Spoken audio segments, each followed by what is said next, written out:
आज आपण बनवणार आहोत कच्च्या कैरीची चटणी।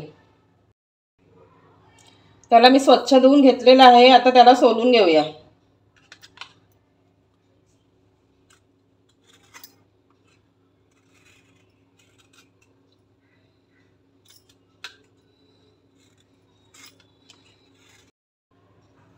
बघा मी अशा प्रकारे सोलून घेतलेला आहे। आता याला आपण बारीक बारीक कट करून घेऊया।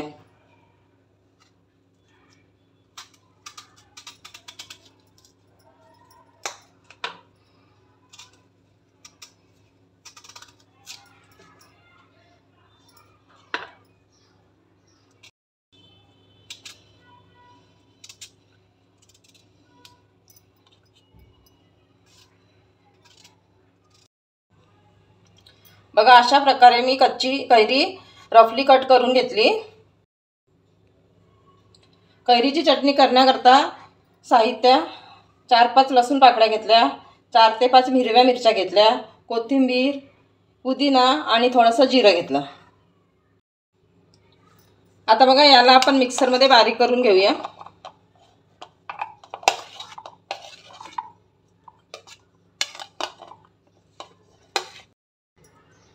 आता चटणीला लागणारं साहित्य टाकून घेऊया।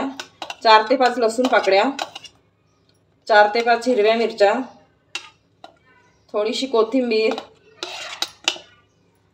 आणि पुदिना आणि थोडंसं जिरं घेतलं।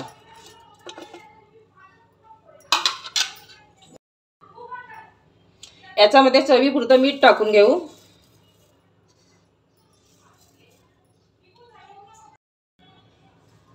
आणि झाकण लावून बारीक करून घेऊया।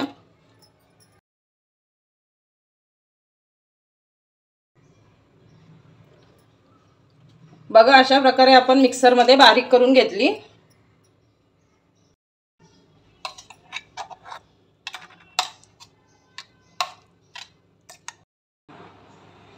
बघा अशा प्रकारे आपण कैरीची चटणी करून घेतली।